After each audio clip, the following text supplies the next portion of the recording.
Later this morning, autonomous truck technology company Kodiak is going to begin trading on the NASDAQ after completing a SPAC transaction. It's changing its name to Kodiak AI, and joining us right now on the potential benefits of AI-powered trucking, that means trucks that are driving themselves, is Kodiak's founder and CEO, Don Burnette. And Don, thanks for being here today. Thanks for having me. I did not realize how these things are already on the roads, at least down in Texas at this point. Why don't you describe what the trucks are, how they run, and what the AI component is? Sure. So trucking is obviously a huge part of the American economy. And one of the big challenges over the last several decades has been driver shortage and challenges that drivers face on the road. And so we've been working to automate the trucks with AI technology that allows them to effectively drive on their own. And our first commercial deployment is out in West Texas with a company called Atlas Energy Solutions.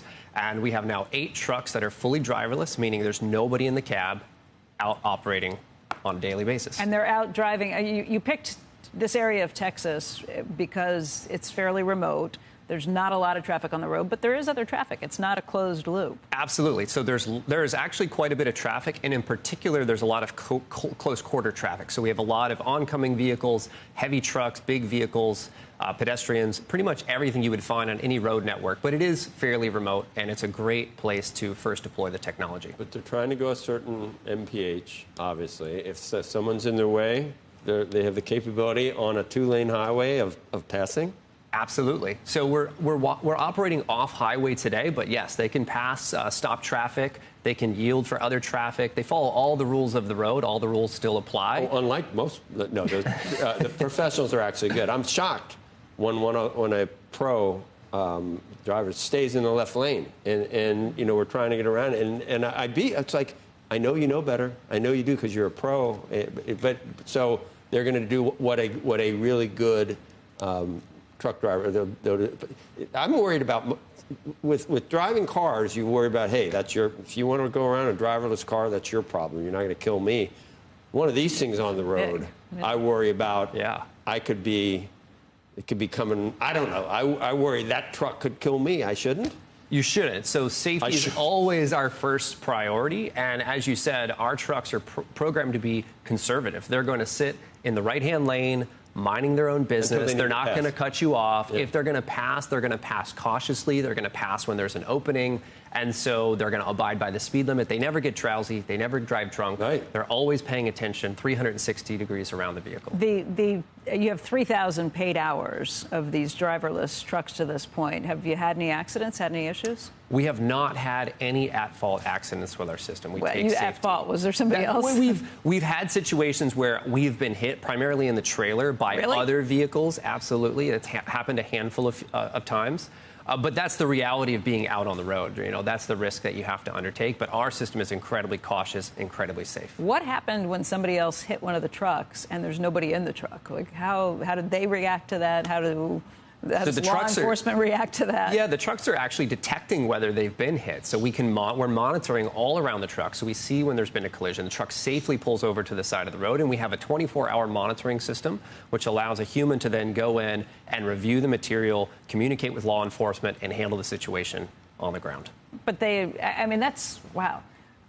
I'm sorry to dig down into the details. I know you got a lot of other financial stuff to talk about, but I'm just thinking if I hit a truck, there was nobody in it, and then somebody from the company came and said, yeah, it was your fault. Show me that. Prove that to me. And how do you play that out? What happened in the instances where this has already happened? Well, the great thing about our trucks, in addition to real-time monitoring of the scenario, is that we're logging all of that data. We have cameras, we have LiDAR, we have radar, so we know the speeds of all the vehicles, we know where they are on the road, and we're logging all of it. And so we can effectively replay the entire situation in a lot of detail. Did anybody get hurt in the other cars that hit? No, we've never had any injuries. Okay. What's the plan from here? If it's effective here, I would assume that regulators in Texas are probably more lax than you would get here in New York City or somewhere. I see one of the trucks right across the street in Times Square. But how long before we see the trucks in urban areas, in metro areas, in suburban areas? Well, we're working hard to scale the operation. We're starting in remote locations for safety reasons. We want to make sure we take a crawl, walk, run approach to this. But gradually over the next coming years, you're going to see an expansion of the rollout. You're going to see more trucks on the road. You're going to see more efficiency from these vehicles. And eventually they will be ubiquitous across all roadways. How expensive is it for you to get the startup on this? How much capital do you have to pour into this? And then how do you make your money? You charge a service fee, basically, per hour or per mile? Yeah, so this is a driver as a service, as we call it. So we effectively provide the service that a driver would typically bring to these companies, and they would pay us on kind of a fixed rate. So we provide the technology, the hardware, the sensors, the computers.